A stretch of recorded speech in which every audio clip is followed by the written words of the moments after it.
that's rather my part than yours, I guess. Okay, so from normal science to revolutionary science, and under certain circumstances, we go back to normal science, but not to the same phase of normal science, but to another phase of normal science, a new phase of normal science, such that we have a sort of spiral model of scientific development. Now, I started to discuss certain things, but I said when I discussed pre-normal science that in most of the areas of natural science we have identified in the past the phases of pre-normal science, and only in astronomy, I said, we couldn't identify phases, at least in some aspects, of pre-normal science, because these phases of pre-normal science are so far in the past that we do not have records of it for the historians. And then there was a question doubting what I said, and the question was, wasn't it so that at the beginning of modern astronomy we did have a phase of normal science, namely in the phase of the discussion that Galileo initiated, or that Galileo was involved with, namely about the shape of the Earth, whether the Earth was a flat disk or whether the Earth was a sphere. And the statement was, wasn't there a discussion about these things, and wasn't that a phase of pre-normal science? Okay, so the first thing will be a shock to you, because the idea that in the 16th century there was a discussion about the shape of the Earth is absolute nonsense. I'm sorry, it is absolute nonsense. The fact that the Earth is a sphere and not a shape is a question that has in the Western tradition been settled around 350 before Christ. That was the time of Aristotle. At the time of Aristotle, around 350 before Christ, it was completely clear that the shape of the Earth is a sphere. It's not a disk. A disk is 100 years earlier. From then on, from 350 before Christ until today, there was never any break in that conviction that the Earth is a sphere. And that does not only concern philosophers, but it also concerns all natural science, also all sailors, and for them it was important what the shape of the Earth was, and all other parts of culture, theology, everything. There was never, ever any single doubt about the question, serious doubt, about the question what the shape of the Earth was. So, there was never ever a discussion in the 16th century about the shape of the Earth. That's something, that's a myth, that's transmitted, and I think, well, at least in Germany, I guess that half of the people really believe that there was a discussion about the shape of the Earth, which is historically just absolute nonsense. It's just false. It's very strange.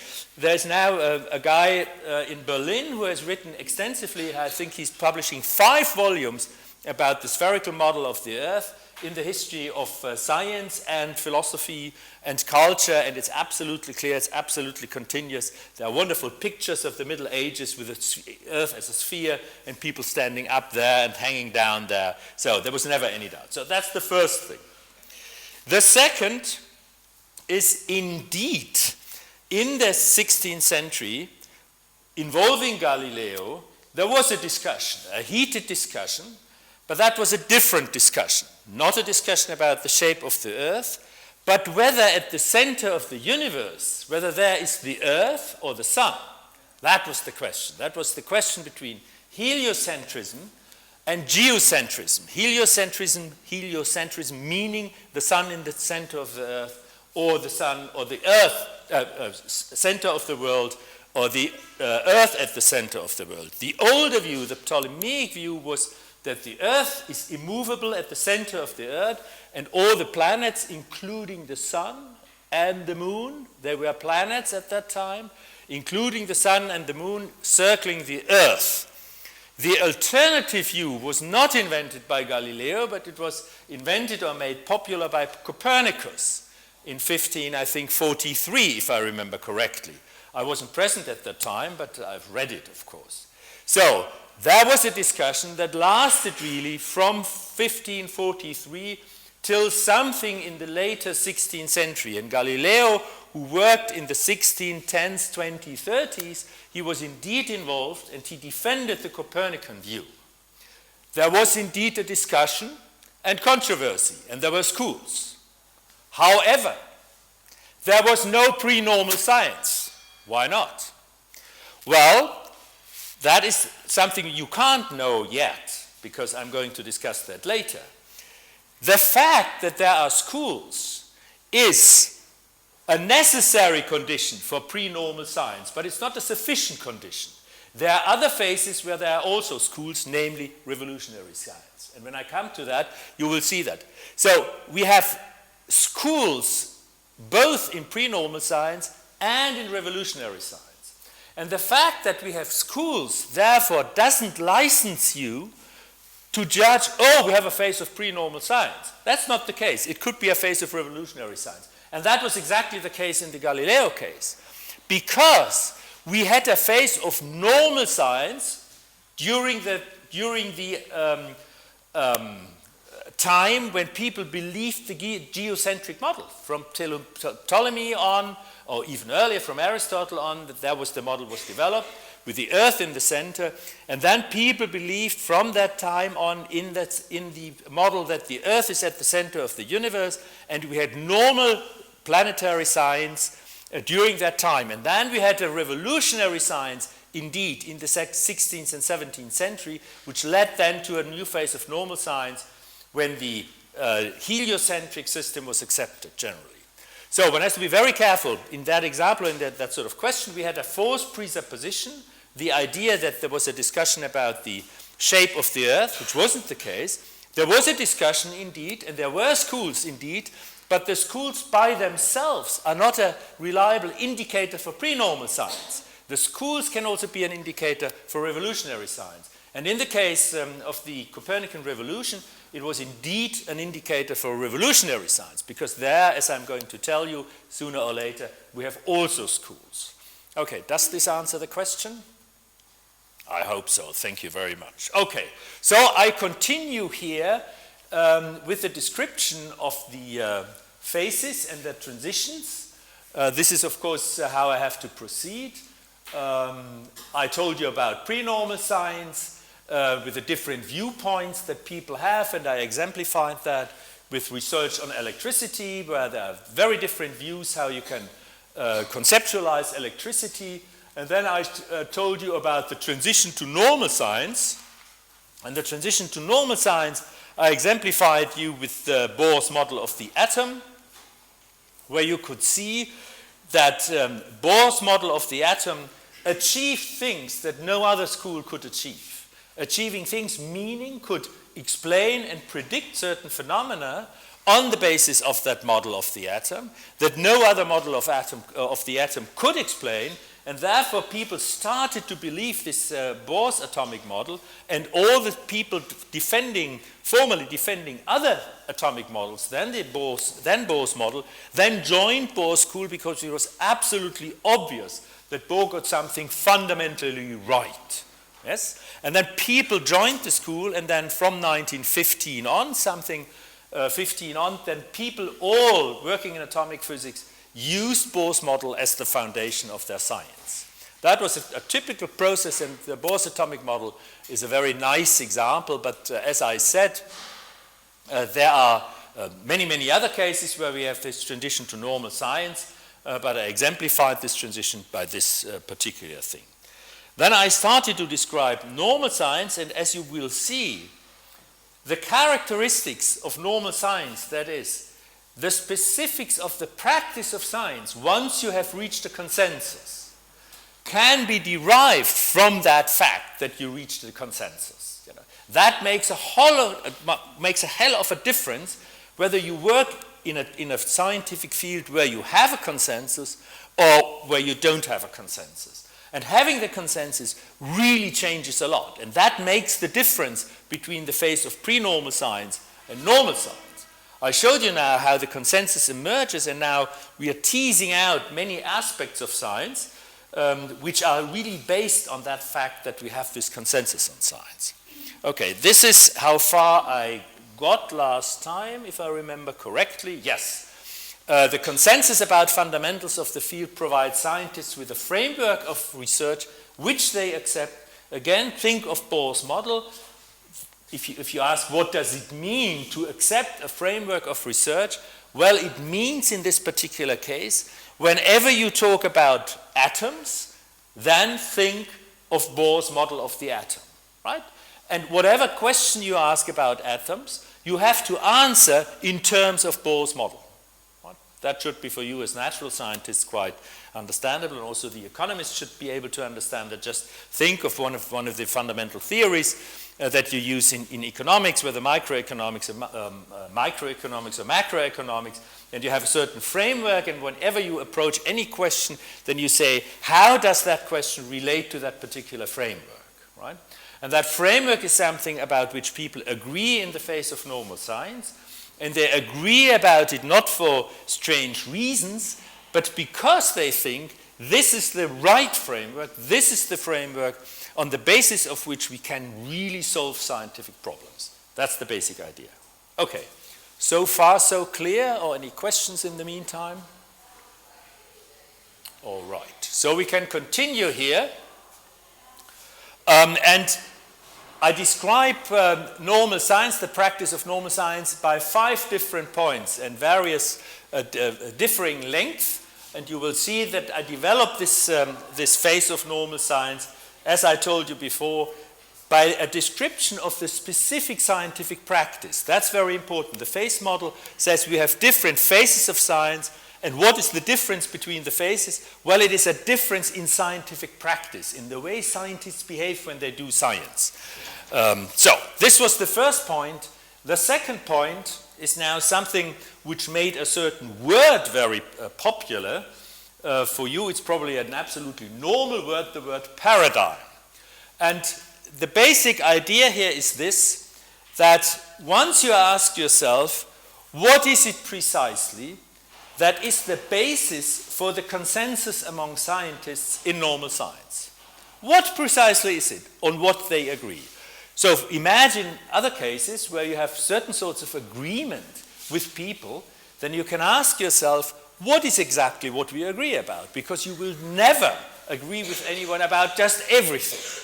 But there are always things, if you say, well, I'm so happily married, I agree with my husband. Usually women say that, of course. I agree with my husband with everything what he says. But that's not completely true, I guess. There are certain things where you agree and certain things where you disagree. And if you say, oh, yes, I agree with everything, then you mean something which is essential for your marriage, I guess. Yes, and not something unimportant. You may still disagree that you say, I want to have a blue car, and he says, no, I want to have a red car.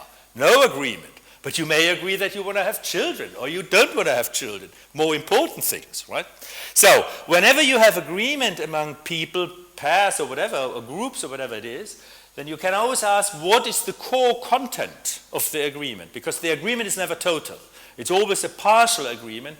And the question is, what is exactly the consensus all about? And here in science, the point is, and this is what gives paradigm theory its name. That was the discovery that the basis of the consensus, the basis is paradigmatic solutions to concrete scientific problems. That's the point, right? This is very specific. It's not something fishy or vague, an agreement about whatever it is. It's very clear what the agreement is all about.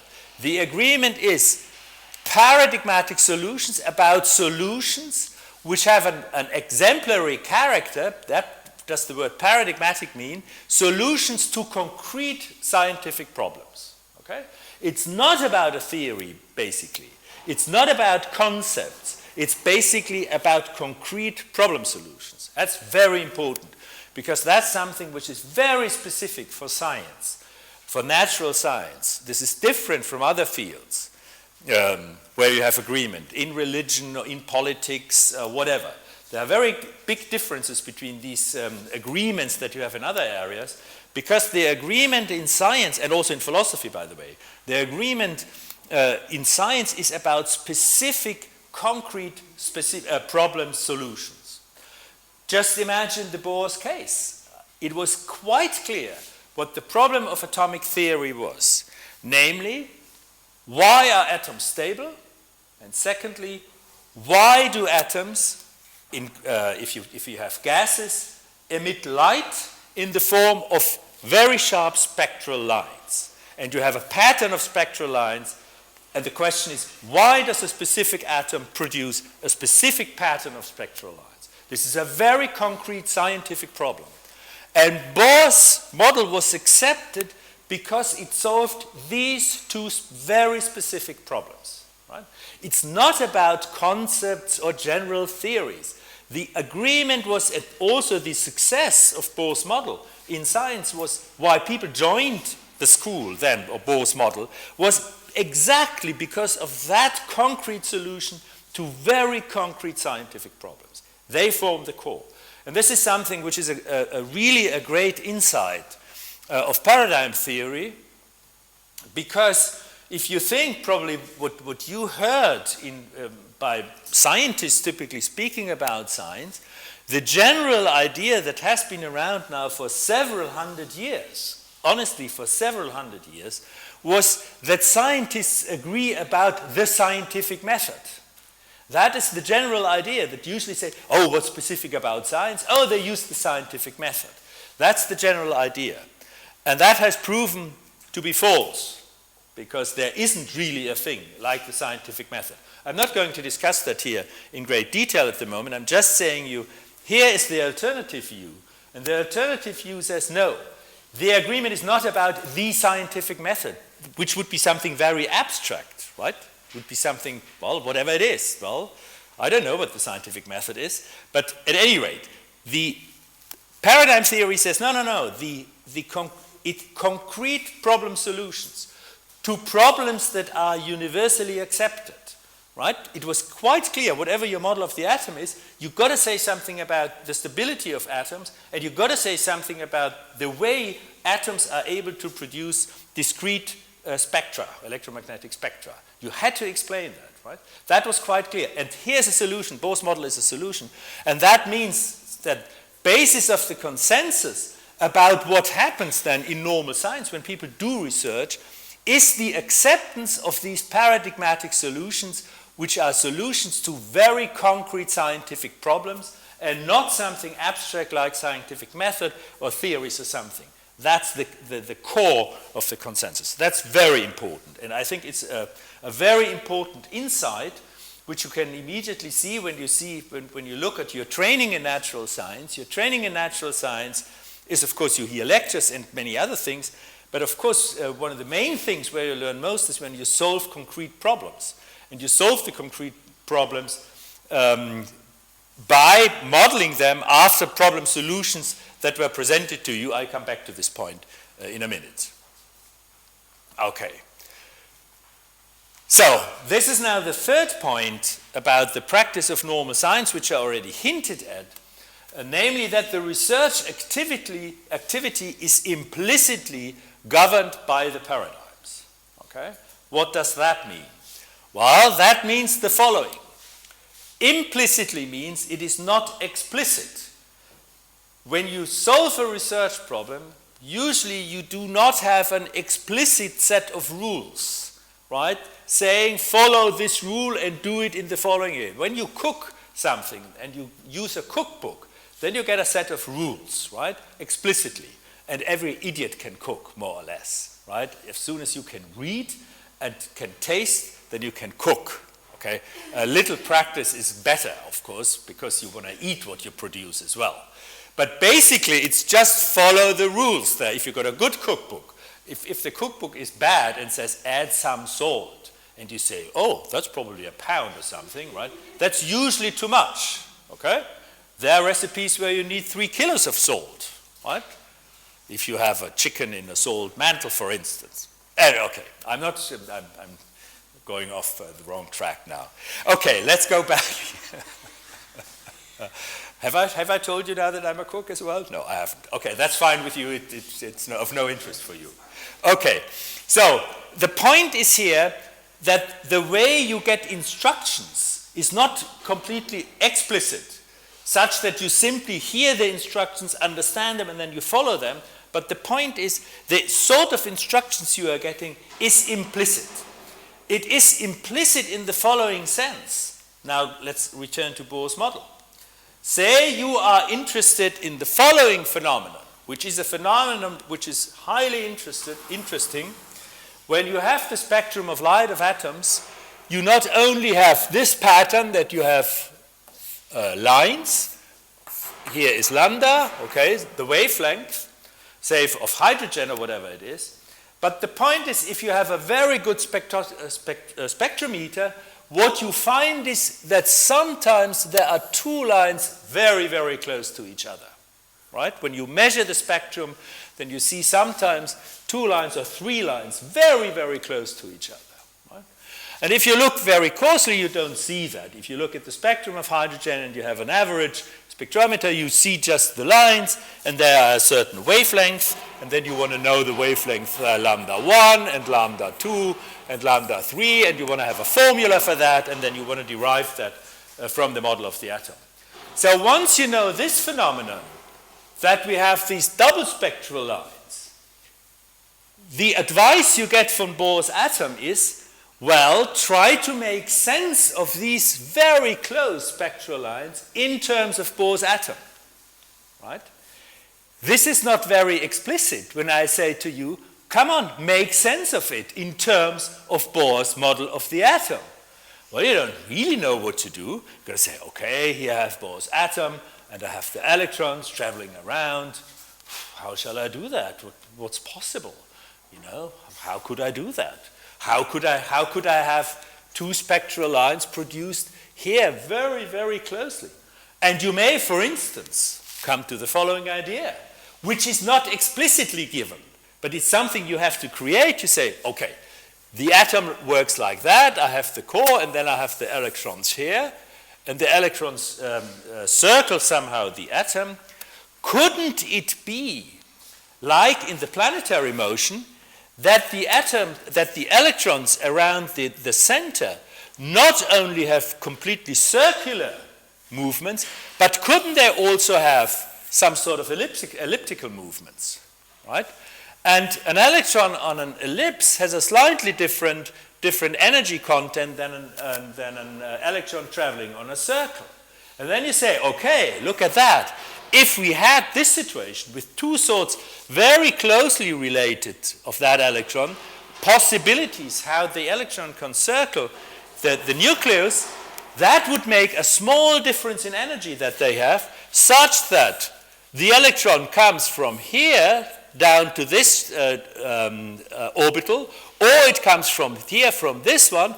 That could make a very small difference in energy, just accounting for this difference here. Right? That could be a possibility. So whether you understand that fully or not is not the main matter here. What you have to understand is, having this idea of different sorts of movements of the electron here is something that the Bohr's model doesn't tell you explicitly. You have to produce this idea, right? But it is such that you can say that is governed implicitly by the solution for the spectral problem that is given you by Bohr with the circles, right? And it says, when you have a problem that you want to solve within this framework, then the model tells you, come on, use the model creatively, think about something, but in terms of the model, right?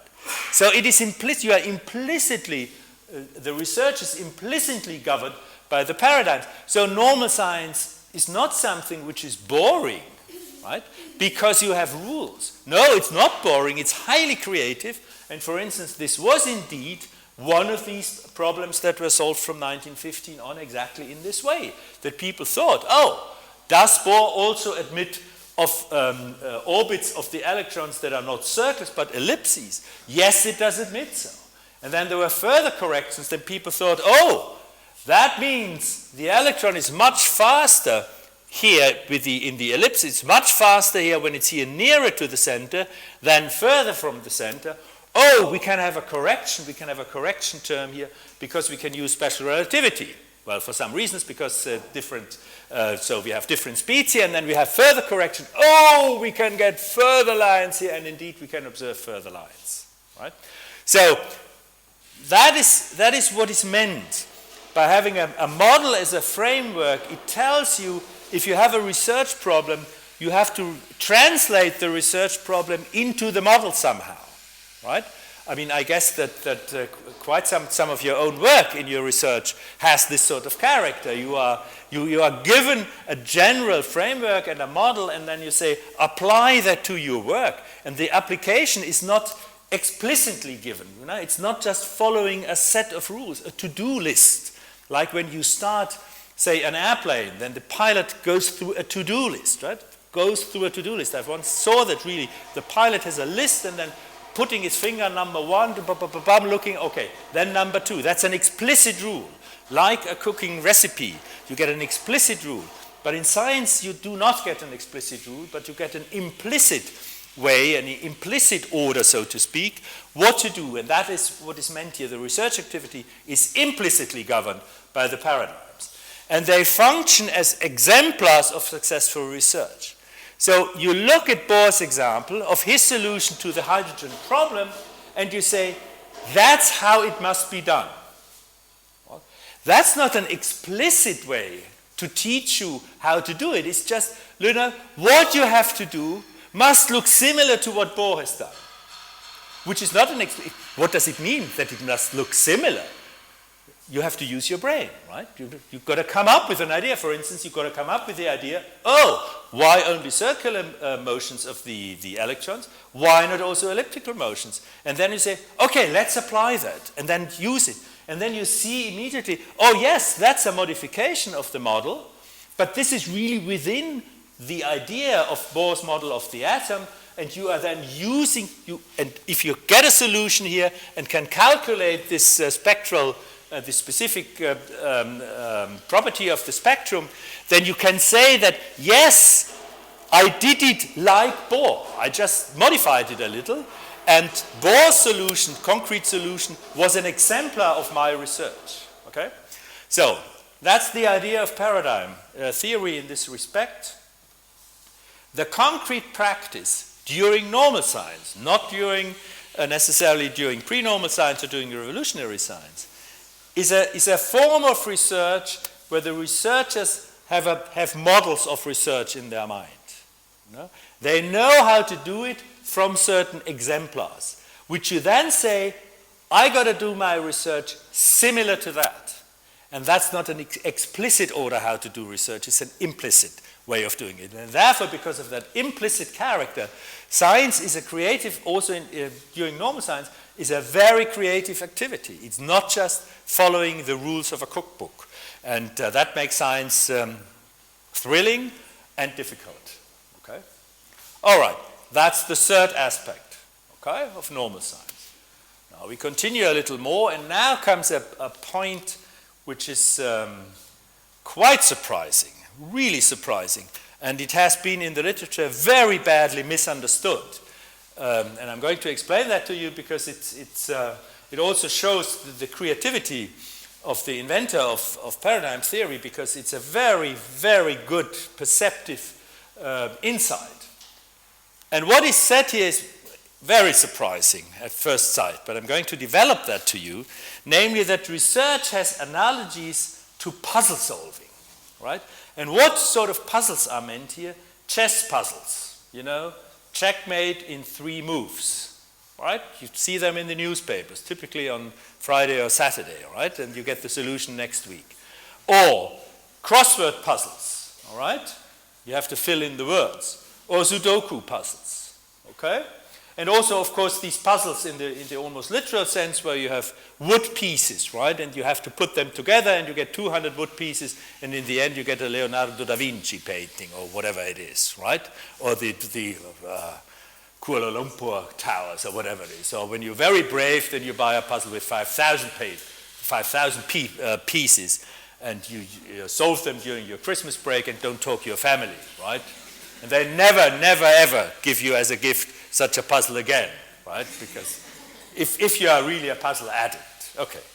So, what paradigm theory says is that research during normal science has analogies to puzzle solving.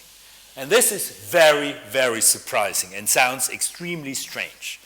But I'm developing this analogy now in 5 subpoints, and then you see what is meant, and then you'll see that this is an extremely perceptive take at normal science for several reasons. And I'm telling you these things first for the puzzles, these specific puzzles, and then for normal science. The first analogy is that there is an implicit set of rules which constrain the solution process.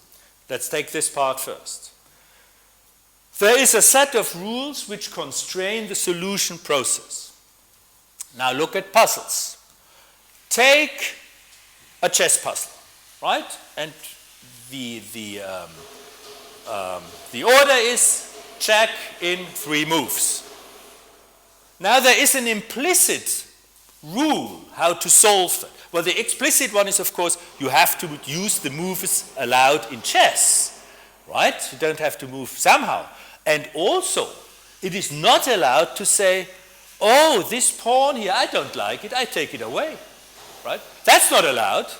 Quite clearly it's not allowed. Or if you do a puzzle of, and you use these wooden pieces, and you have a piece, and the piece you have a hole there, and it doesn't really fit in it, then you say, okay, I take a scissors and cut something off, then it fits. No, that doesn't work, right? That's an implicit rule there. Everyone knows it, of course, but there is a rule.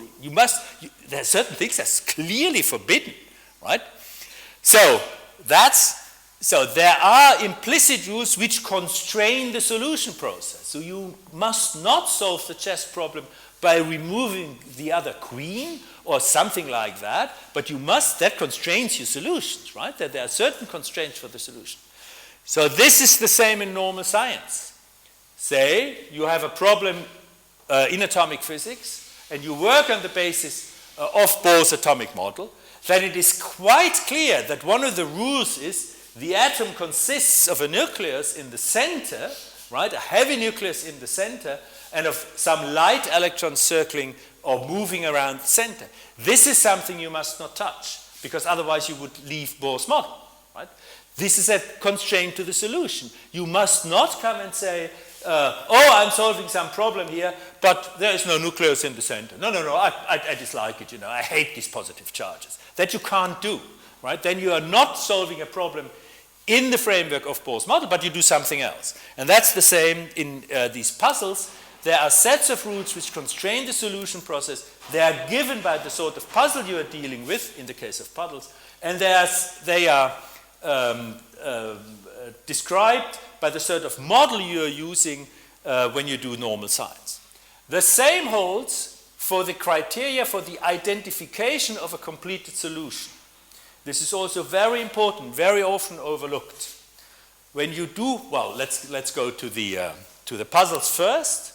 It is quite clear, say, when you solve a crossword puzzle, that you are finished when all the white spots have a letter in it, right? And they are completed words. You must know when you are finished. That's very important, right? In many things, it's very important that you must somehow be able to judge, now it's finished, right? And there must be criteria for when you are finished. So if you have a puzzle with the wooden pieces, it's quite clear, and the 2 towers of Kuala Lumpur should be the result. Then you are finished once every single piece is in place, and you see the picture, right? That you saw on the cover of the box where you bought the puzzle or got it as a gift for Christmas. So look forward to Christmas, okay? So, all right, so you know exactly when you are finished. And that's the same here. You have in normal science, you have criteria to determine when you are finished. And it's very important. There are many things in life where we do not know when we have finished a problem. Just think of, I go back to human relationships, unhappy marriages or unhappy relationships. And then you go to a therapy or whatever you do. When are you finished? When you are really happy again all the time?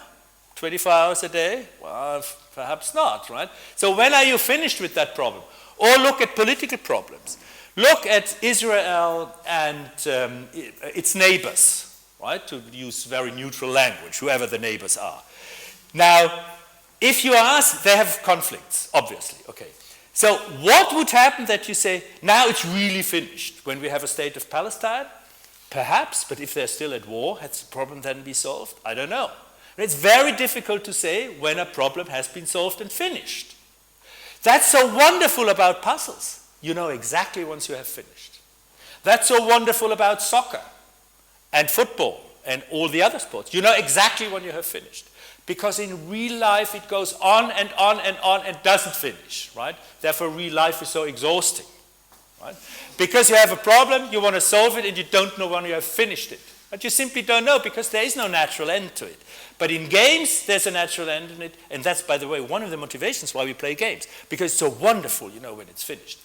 And that is also one of the things why science, normal science, is so fascinating. Because you deal with them similarly as with puzzles. You have comparatively clear rules, although they are implicit, right? That's not so nice. They are implicit, so you have to learn and have to be creative and so on and so forth. But in science, very often you can say, now I have solved the problem to the degree that was requested from me. Right? You know, and then you are finished. And then you go to the next research problem. Meaning for you, you go on to your PhD, or you go back to your home countries and do some useful work, or whatever you continue to do. Right? So that holds for your master's thesis, where some sort of conventional break as well.